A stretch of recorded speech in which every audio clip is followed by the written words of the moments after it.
Hello everyone, it is Ninfa Lear, and thank you so much for taking the time to watch this. As I always say, you can make more money, but you can't make more time. For some reason, I always have a hard time saying that, but I always say it. Anyways, but either way, I'm truly grateful and blessed that you are taking the time to watch this, so thank you so much. So, welcome to the hashtag Rise and Grow Your Mind. Oh my gosh, this book is incredible. You need to get it. This mindset book, baby. Woo! From Carol Dweck, Mindset, the New Philosophy on Success, How We Can Learn to Fulfill Our Potential through parenting, business, school, relationships, and so on and so forth. Incredible information if you guys are looking to find out where you're falling in these mindsets of either, actually, let me see if I can turn this a little bit here. A little more lighting here. Yeah, there you go. And either fixed mindset or a growth mindset. I'm going to tell you this, you want the growth mindset. So this is chapter 2. I'm not all the way through it. It's like 50 some pages or whatever. So I'm halfway through.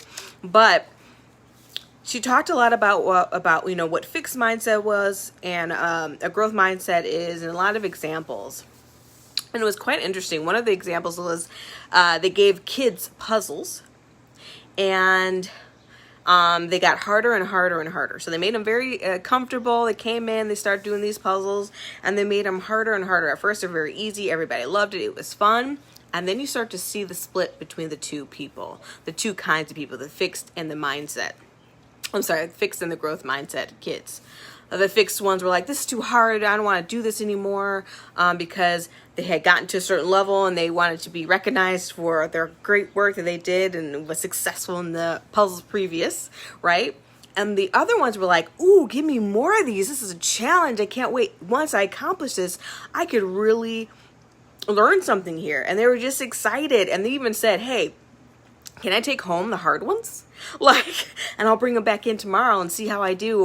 Or they say, well, how do I do this puzzle? I want to learn how to get it done so that I can do it in the future, so I can build that knowledge in order to be able to do this. And I thought that was so incredible that, there's just two types of people, you know what I mean? And that's in kids and adults and all of that. And when have you ever been like, let me learn more about that. Ooh, that's interesting. Ooh, I suck at that, and I cannot wait to learn, right? And I always think it's so interesting because when you're like trying to do maybe a workout program or something like that, let's say that you've started a new program to do a 5K, the couch to 5K. I remember trying to do that and thinking, how am I supposed to run a minute and then walk 2 minutes? And then either not even starting or being so exhausted during the 1 minute walk that I was only running like 45 seconds or 30 seconds and being disappointed that I couldn't finish the program exactly how it was written out. It's not about that. It's about the fact that I could run for 30 seconds.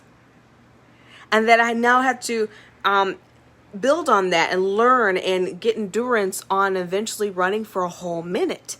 And so that is one way that you could probably think, oh man, I tried that out, but it didn't work. It's not that the thing didn't work, it's that you didn't work. It's that you didn't have the mindset to grow and learn something new and stretch yourself, and it's uncomfortable. But once you get there, whoo, it's so incredible, right? And so I thought, oh my gosh, I'm fixed mindset in many things. Okay, I just want to let you know, I'm all about knowledge and learning and growing, but at the same time, I didn't realize that I was so fixed on many things. So they did this thing where a study where they did praise and correction. And the kids and the adults that loved the praise were more fixed. You did incredible. You're outstanding. Oh, great job. Blah, blah, blah, blah. They were great. They're like, yay. But when they gave them those fixed mindset kids correction, they got upset. Like, how dare you, da da da da. They weaned away from doing the work, and they're just really upset about the actual correction, right? But the kids and the adults in this case that got correction were like, oh wow, that's how you do it? I can't imagine I can imagine like, ooh, if I can make this work this time, I can do it. And they were changing things and working and correcting, and they were so happy to get the information so that they can progress forward. It was just so incredible. Like, I have to admit, it's taken me a long time to get to that point. So I'm excited to this book is really good. But let's get to superior and entitled. I remember watching the Friends reunion. You know, Matthew Perry always had issues with, drugs and stuff like that, not feeling worthy. He constantly needs praise, and to the fact that it's a detrimental to his health. And even when I was watching the reunion, I was like, dang, dude, like he just is going fast, right? Because he's like, every time I was on the show, if somebody didn't laugh at my jokes, I felt like a loser. If I wasn't as good as such and such, or if I wasn't the one that they thought was the funniest, or the one that they thought was the best friend character, I would feel horrible. And he just didn't understand his worth. This man is making $20 million a year from a show he did 20 some years ago. Still to this day, residual income, because the show is incredible, and every last one of them are making $20 million a year, right? And he still doesn't understand his worth. He still feels like a failure, a loser. Can you believe that? And that is a fixed mindset, and that's where people go down the rabbit hole of being depressed and not feeling worthy, because that's what they think. They think, I need to feel special all the time. I need to be superior. I need to be entitled. I should get whatever I want to get. And so here is a story in here about a famous, okay, here we go. A famous, what's it called? Tennis player. He said, okay, so here he goes. I don't know how to say McEnroe.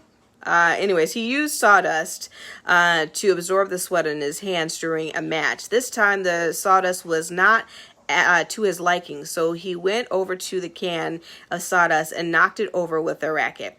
His agent, Gary, came dashing over to find out what was wrong. You call this sawdust? I said. I was actually screaming at him.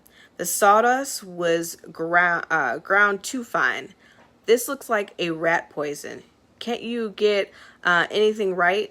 So Gary ran out, and 20 minutes later came back with a fresh can of coarser sawdust and $20 less in his pocket.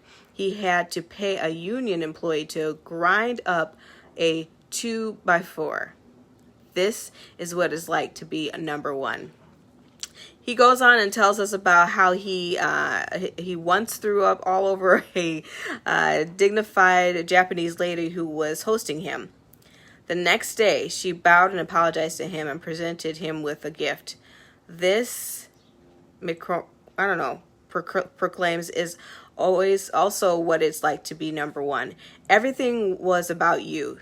Did you get everything you need? Is everything okay? We'll pay you this, we'll do that, we'll kiss your behind. You only have to do what you want, and your reaction is anything else is get the hell out of here. So it's just very selfish.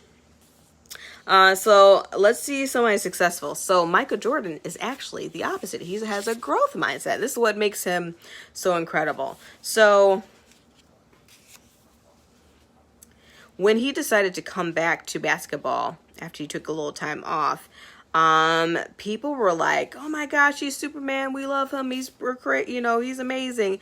And he said this. He says, "I was shocked with the level of intensity my coming back to the game created. People were praising me like I was a religious cult or something. That was very embarrassing. I'm a human being like everyone else." Jordan knew how hard he had worked to develop his ability. He was a person who had struggled and grown, not a person who was inherently better than others. That's the difference. That's what makes those people that have a growth mindset stand out.